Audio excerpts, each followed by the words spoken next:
गरीब किशन झोपड़ी के बाहर बैठा चाक पर मिट्टी के दिए बना रहा होता है। तभी ललिता कहती है, अजी अभी तो पहले के बनाए हुए दिए ही नहीं बिके हैं, तो फिर आप दोबारा से दिए क्यों बना रहे हैं? तो क्या करूं ललिता, जमाना जिस हिसाब से तेजी से बढ़ रहा है, जहाँ देखो वहाँ चाइनीज लाइट मरकरी ही बिक रही है।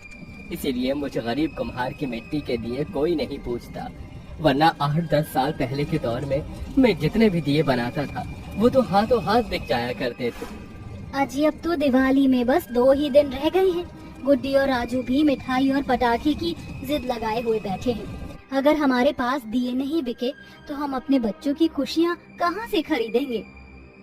इतने में 7 साल का सोनू और 8 साल की गुड्डी उनकी बातें सुन लेते हैं और गुड्डी अपने गरीब माँ बाप की आंखों में आंसू भरे हुए देख कर कहती है, माँ पिताजी आप दोनों रोइए मत, हमारे दिए जरूर बिकेंगे।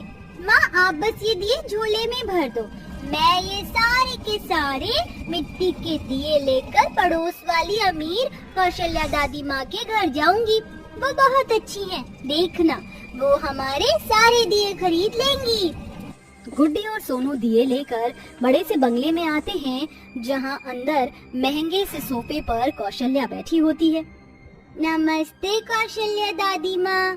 अरे बच्चों तुम यहाँ? दादी माँ हमारे मिट्टी के दिए आप खरीद लो ना। कोई भी हमारे मिट्टी के दिए नहीं खरीद रहा। पिताजी ने बहुत मेहनत लगाकर ये मिट्टी के दिए बनाए हैं। अगर आप हमारे ये दिए खरीद लोगी तो हम भी दिवाली मना पाएंगे। बेटा राजीव थोड़े पैसे देना। जी माँ। राजीव अपनी जेब से 2000 रुपए निकाल कर अपनी माँ को देता है। ये लो बच्चों, ये सारे दिए मुझे दे दो, पर ये 2000 रुपए तुम्हारे दिवाली के लिए। इतने में कौशल्या की अमीर घमंडी बहू स्वाति वहाँ आकर उनसे वो पैसे छीन लेती है। मम्मी जी पैसे क्या पेड़ पर उगते हैं जो आप इन गरीब भिखमंगों को इस 2 कौड़ी के मिट्टी के दिए के बदले 2000 देने जा रही थी? और तुम दोनों की हिम्मत कैसे हुई मेरे घर में घुसने की?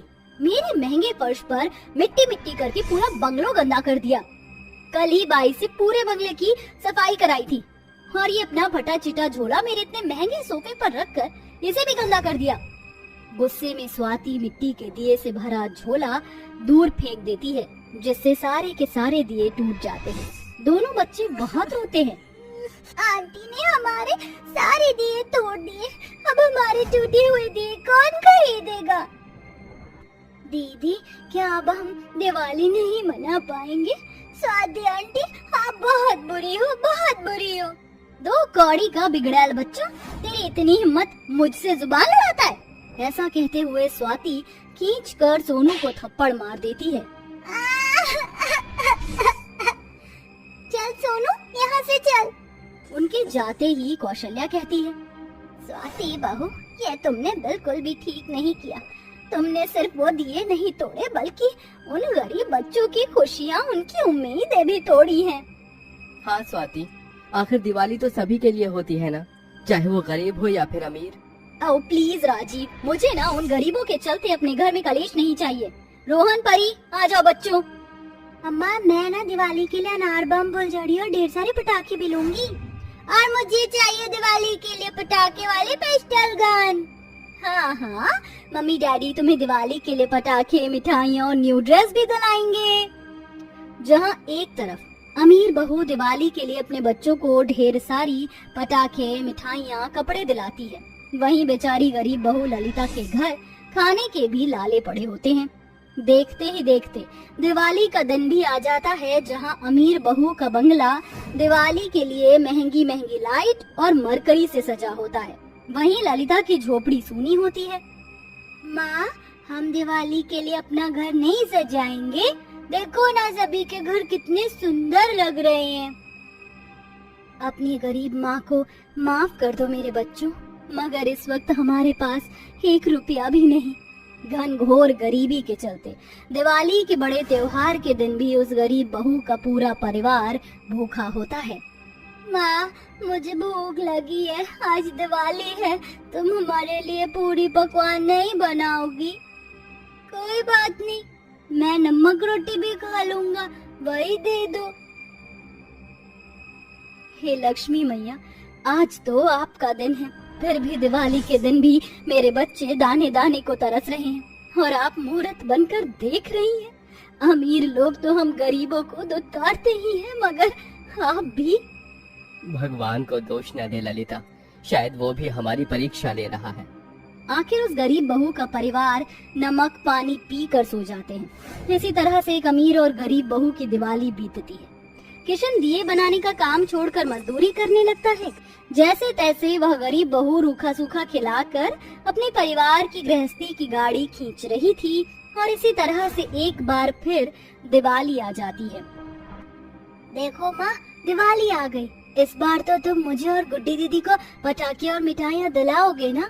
हमारे भी घर में पकवान बनेंगे ना? सोनू के मन में दिवाली के लिए भरे अरमान देखकर ललिता भराई आंखों से कहती है, हाँ बच्चों, इस बार हम दिवाली जरूर मनाएंगे, जरूर मनाएंगे। राजीव बेटा, इस बार दिवाली पर मैं अयोध्या धाम के दर्शन करना चाहती हूँ। ठीक है माँ, मैं आपको दिवाली में अयोध्या ले चलूंगा। स्वाति, इस बार की दिवाली तुम्हें बच्चों के साथ मनानी होगी। ठीक है राजीव, मगर मम्मी जी, अयोध्या में ऐसा भी क्या रखा है? इतनी तो भीड़ होती है। गरीबों का तो समझ में आता है कि वो वहाँ दौलत शोहरत मांगने जाते, मगर आपको किस चीज की कमी है? हम तो इतने अमीर हैं। तू नहीं समझेगी बहू, दौलत शोहरत हर सुख नहीं देती है। स्वाति हर साल की दिवाली की तरह ढेर सारी खरीदारी करती है। वहीं अभी गरीब ललिता के घर के हालात ठीक वैसे ही थे। अजी आ गए आप, थोड़े से पैसे दे दीजिए, आज धनतेरस है। दिवाली पूजा के लिए लक्ष्मी गणेश की मूर्ति, मिठाई लाना है। ये लो, बड़ी मुश्किल से 200 रुपए कमा पाया हूँ। पिताजी 10 रुपए हमें भी दे दो, हमें भी दुकान से फुलझड़ी की डिब्बियाँ लानी है। गुड्डी, फुलझड़ी मैं दिला दूंगी बेटी। 200 रुपए लिए ललिता बाजार जाती है, जहाँ सोनू कहता है, माँ देखो ना कितना सुंदर जामा है, मेरे सारे कपड़े फट गए, मुझे दिवाली के लिए ये दिला दो ना। इतने पैसे नहीं है सोनू बेटा। जैसे तैसे पूजा का थोड़ा बहुत सामान खरीदने के बाद बचे हुए 10-20 रुपए से ललिता एक एक छोटी पटाखे की डिब्बियाँ अपने दोनों बच्चों को दिलाकर घर लाती है।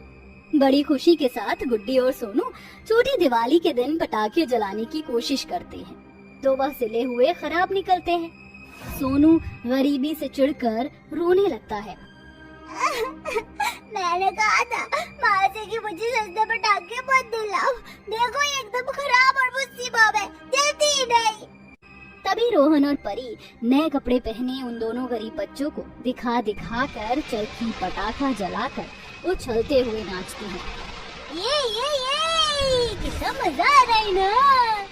हाँ परी, वो देख, वो गरीब भिखारी हमें कैसे देख रही है। माँ मुझे काजू कतली खानी है। और ले मेरी प्यारी परी बेटी को मिठाई खानी है, मैं अभी अंदर से लेकर आती हूँ। बस उन गरीबों से दूर है ना, वो लोग गंदे हैं। ऐसे बोलकर स्वाति अंदर चली जाती है। तभी परी फिर से माचिस से पटाखे जलाने लगती है। तभी तीली पटाखों से भरे थैले में गिर जाती है और सारे पटाखे धो धो करके जलने लगते हैं। माँ बचाओ, माँ कोई तो हमें बचाओ। आग की लपटों को बढ़ता देखकर कोई भी उन बच्चों को बचाने की हिम्मत नहीं करता। तभी ललिता दौड़कर आती है और उन्हें बचाती है। रोहन, परी, कुछ नहीं होगा बच्चों, डरो मत। उन्हें बचाने में पटाखों के छींटे उड़कर ललिता के शरीर पर जगह जगह पड़ जाते हैं। इतने में राजीव और कौशल्या भी आ जाते हैं और स्वाति उसे बहुत सुनाती है। दो कौड़ी की, गरीब कहीं की, तुम्हारी हिम्मत कैसे हुई मेरे बच्चों को हाथ लगाने की? मुझे पता है तू अपने बच्चों के लिए पटाखे चुराने आई थी ना। नहीं मालकिन, मैं तो बस, ज्यादा आंसू मत दिखा, तो जैसी गई गुजरी गरीबों को मैं अच्छे से समझती हूँ। बस करो स्वाति बहू, जानती भी हो अगर ये गरीब बीच में ना आती तो तुम्हारे बच्चे आज नहीं बचते। अपनी जान पर खेलकर इसने तुम्हारे बच्चों की जान बचाई है, तुम्हें तो इसका एहसान मानना चाहिए। ललिता आंखों में आंसू लिए वहाँ से चली जाती है। दिवाली के दिन स्वाति उसके घर मिठाई, पटाखे, कपड़े लेकर आती है। हैप्पी दिवाली ललिता, मुझे माफ कर दो, मुझे अमीरी का इतना घमंड हो गया था ना, न जाने मैं तुम्हें क्या क्या कह गई। मगर मैं चाहती हूँ कि तुम्हारा परिवार हमारे साथ दिवाली मनाए। ये सुनकर ललिता के बच्चे बहुत खुश हो जाते हैं। इस बार दिवाली पर स्वाति अपने बंगले को महंगे लाइट की जगह उस गरीब बहू के बनाए मिट्टी के दियों से सजाती है और सभी एक दूसरे को मिठाई खिलाते हुए खुशियों भरी दिवाली मनाते हैं।